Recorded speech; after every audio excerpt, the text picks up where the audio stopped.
más de derecha de esa conferencia, diciendo que a nosotros nos habían lavado el cerebro en Cuba y que no entendíamos nada de lo que pasaba en el mundo porque no entendíamos las técnicas de control de la mente de los comunistas. Entonces ahí se lanza la idea que bueno, que la cuestión no era ir a Cuba por 2 semanas y que te enseñaran las cosas, sino que la cuestión era ir a Cuba a trabajar y tener una convivencia más directa con la gente, que por qué no se formaba una brigada.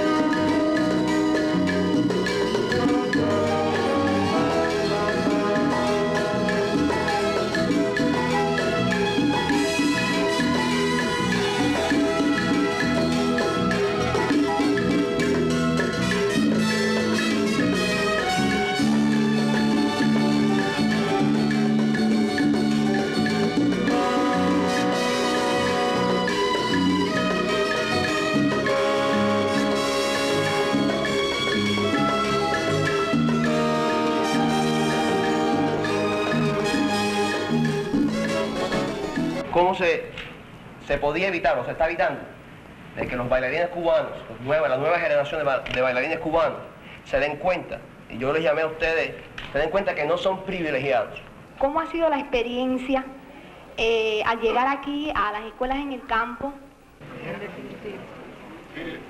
Usted dijo si las casas iban amuebladas y si se pagaba alquiler. No lo he dicho todavía. ¿Se paga alquiler? Si los métodos anticonceptivos están al alcance de los adolescentes o si hay algunos límites como la edad o el consentimiento de los padres. Yo leí en el New York Times hace como 2 semanas que los niveles de producción de las vacas cubanas eran alrededor del 10% de los niveles de... Exacto. Yo querría que usted dijera en términos comparativos.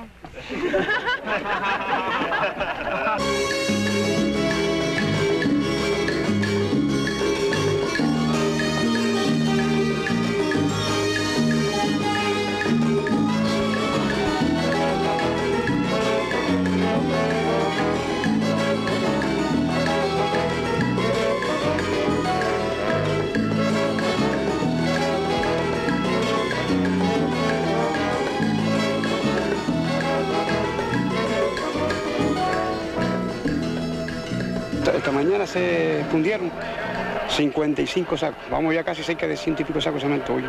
¿Tú me decías que ninguna de las brigadas extranjeras que han hecho la producción aquí en el plan este? ¿Y esta brigada es una brigada extranjera? No, es una brigada, está allá, pero es cubana. Es una brigada cubana, pero que está allá. Entonces... ¿Qué tú crees de ese hecho? Yo los encuentro maravilloso porque es un paso que se están dando de cuenta, por lo menos los padres no se dieron de cuenta, pero los hijos se están dando de cuenta del error que cometieron los padres. ¿Y qué reacción tú tuviste la primera vez que te dijeron que venía una brigada ahí con el Gonzalo? Me puse muy contento. ¿Por qué? Porque estoy mirando ya que los menores se están dando de cuenta del error que cometieron los padres con ver abandonado la revolución cubana. Estos muchachos dicen que ellos son cubanos, ¿tú qué crees de eso? Sí, yo lo entiendo que sí, porque la forma de trabajar que trabajan ellos, se ve que son cubanos.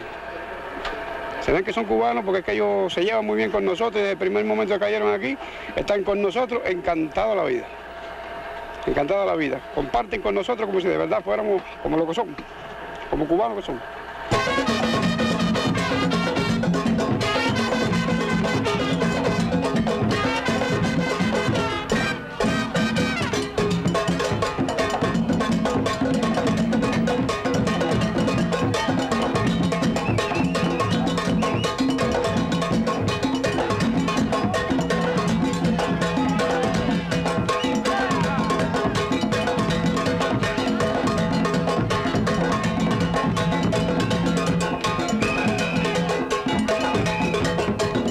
Todo me es muy fácil, ¿entiendes? O sea, voy como dejando atrás un lastre, o sea, quizás sea producto de la ausencia, o sea, todo lo que me habían dicho de la patria, de Cuba, todo lo que había vivido, que se me está quedando como atrás, ¿no? Entonces estoy haciendo como que nuevas relaciones sociales, nuevas amistades, entonces todos esos choques que uno se imaginaba encontrar de tipo de que te vieran como un extraño que volvía, o como alguien que venía a pedir por favor déjame entrar, o algo así, sino que el trato se está dando muy natural. La revolución cubana con un profundo sentido, la revolución cubana con un cariño profundo tiene como patria el mundo y como raza la humana. Con la doctrina martiana adquirimos la conquista y la doctrina marxista con un profundo sentido nos trajo como partido el Partido Comunista. Entonces, mi tía, yo me acuerdo, que de hecho es gusana, vive en el exilio, siempre era la que nos inculcaba este tipo de acercamiento, este tipo de, ¿cómo podríamos mirar? De mirar a la vida y a los juguetes y a la infancia como era en Norteamérica, ¿no? Ella era la que nos traía juguetes de Disney World cuando iba, de Miami, de Nueva York, nos traía juguetes, yo me acuerdo de los Billy the Kid, de los Peter Pan, entonces nos criaba un mundo muy fantástico, o sea, como si lo que hubiera allí para la juventud era lo fantástico, ¿no? Era algo así como fantástico en el sentido hasta literario, ¿me entiendes? ¿Y tú fuiste muy mágico. a Estados Unidos desde el principio? Sí, nosotros fuimos a Miami desde los 8 años hasta los 10. Yo estuve en Miami y a los 10 nos fuimos para Puerto Rico. ¿Y qué mundo encontraste allí? ¿Encontraste ese mundo fantástico de los cuentos de tu tía? No, definitivamente no encontré el mundo fantástico de los cuentos de mi tía.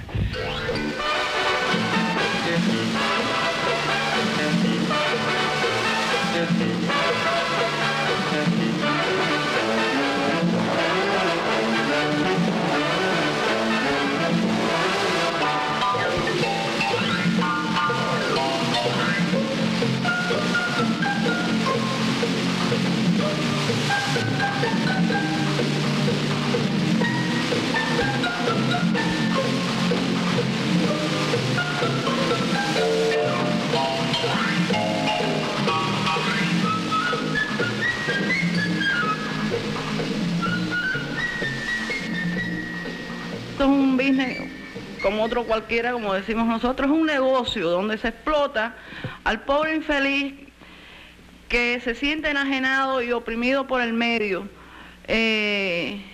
Son gente que se vuelven a la brujería. Caballero, hacerse santo en Miami cuesta $5,000. Y para eso hay que alar una factoría increíble. Las fiestas de 15 están más allá del poder mío de descripción, y por eso yo le digo, para describir estas cosas hay que tener la habilidad verbal de Cuchilán y la imaginación de Fellini. Las fiestas de 15 son unas grandes producciones de coreografía donde las niñas, las muchachitas de los 15 lo mismo bajan en cohetes, como que bajan a caer encima de pianos que como nunca han ensayado se derrumban, o salen en carrozas.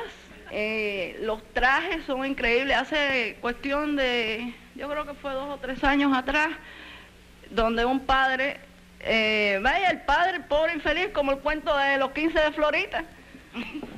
Vaya, la madre es la que empuja y a la niña hay que hacerle aquello. A lo mejor a la chiquita tampoco le interesa que sea así, pero la madre tiene, porque el estatus en la comunidad es a ver quién da los 15 más extravagante.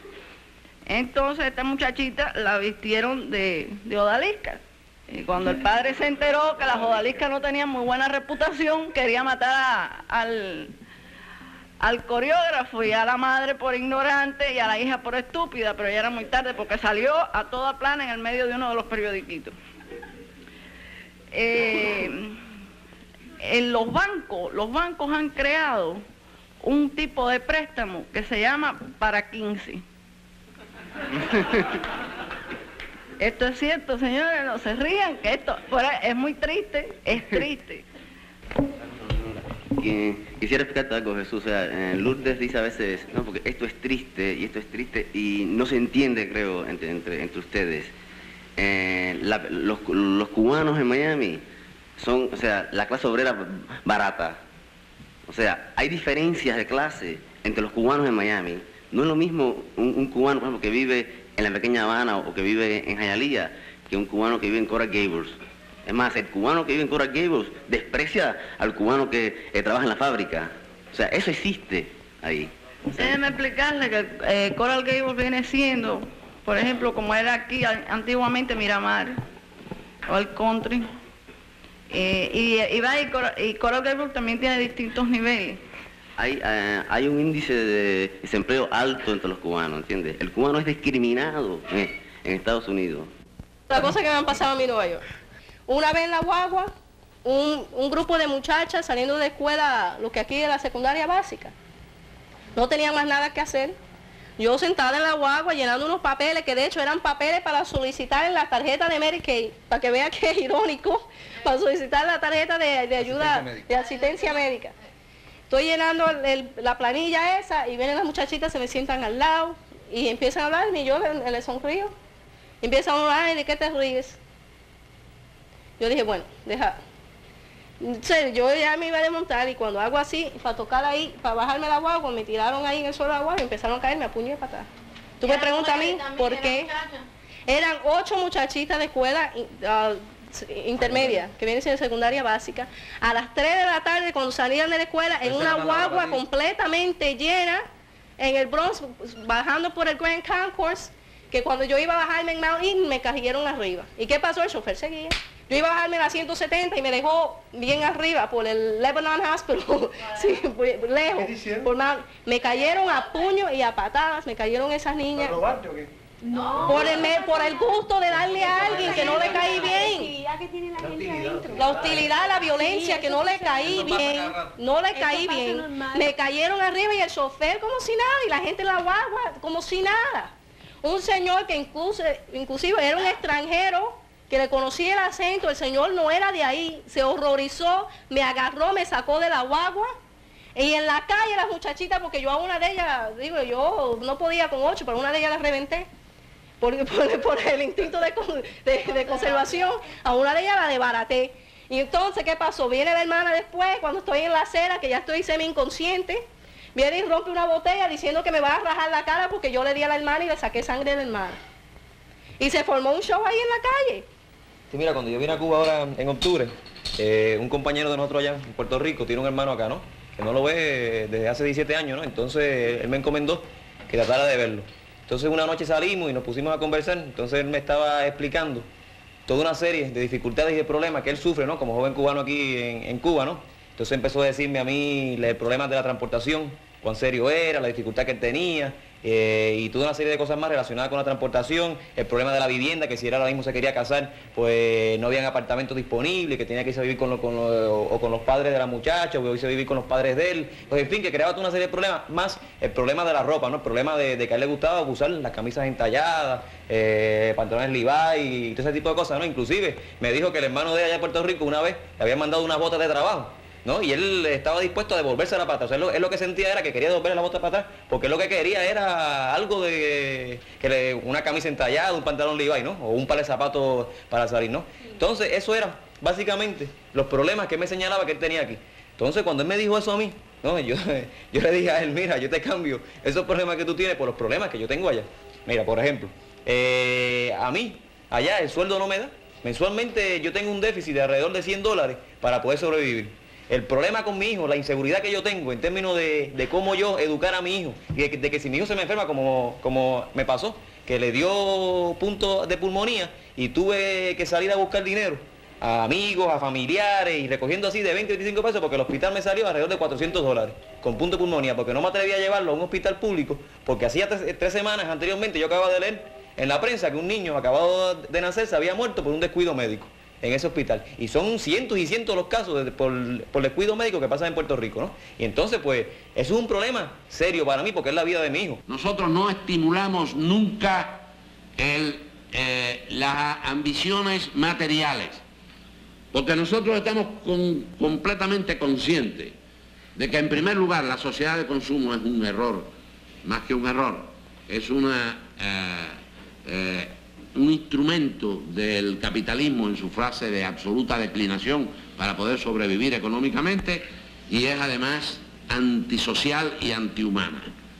No queremos decir que estamos opuestos al consumo, no quiere decir eso, no quiere decir que no estemos convencidos de que hay que darle un televisor a cada familia y que trabajamos para hacerlo, una lavadora a cada familia, un refrigerador a cada familia, Pero el consumismo, es decir, la estimulación del consumo que ustedes conocen, los escaparates y los anuncios que incitan a que si uno tiene un radio que compró hace 3 meses, el que tiene ahora le parezca viejo, porque le falta el reloj que da la hora, o porque no se para solo cuando por la noche nos vamos a dormir, o porque le falta lo último, y que, bueno, este radio no es un radio, esto es una porquería, déjame comprarme otro, déjame gastarme otros 100 pesos. Eso, desde luego, no es compatible con el desarrollo de la humanidad. Sí estamos convencidos de que hay una enorme dilapidación de recursos humanos, del petróleo y de otras materias primas, que pone en peligro esa supervivencia de la humanidad. Que el consumismo de las grandes sociedades industriales desarrolladas se hace a expensas de la vida, no ya del desarrollo de los países subdesarrollados de Asia, de África y algunos países de la América Latina, que es un continente un poco distinto a los otros dos.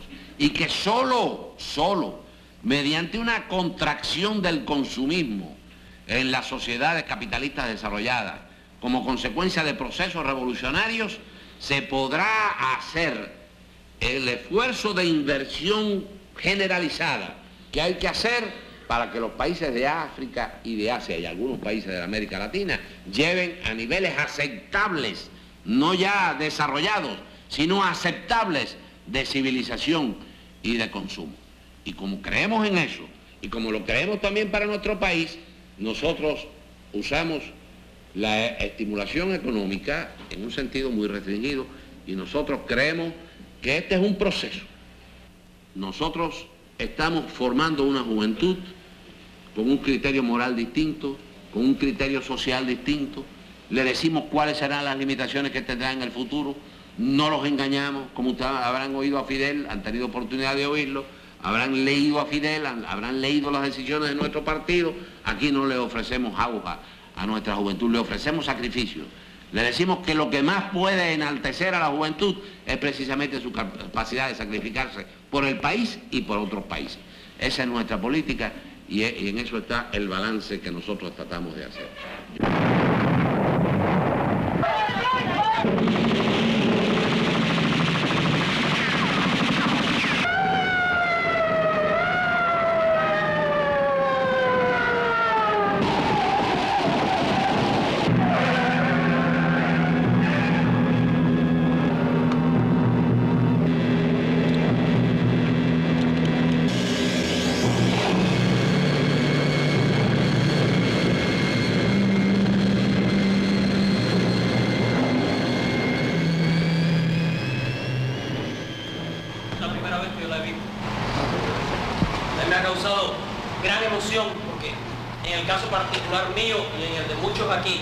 Yo salí el 13 de abril, yo vi lo que sucedió desde allá y desde allá me afectó también.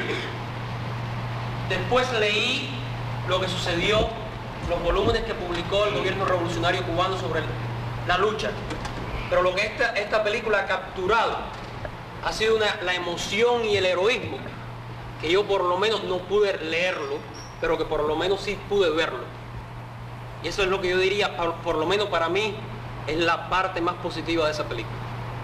Esa película me ha dejado a mí un sentimiento de tristeza. Pues son hermanos cubanos también, y aunque tienen su ideología equivocada, quizás, yo me veo quizás en la posición de ellos, que en esa época yo me sentía extraño, yo en mi pensamiento político no estaba en orden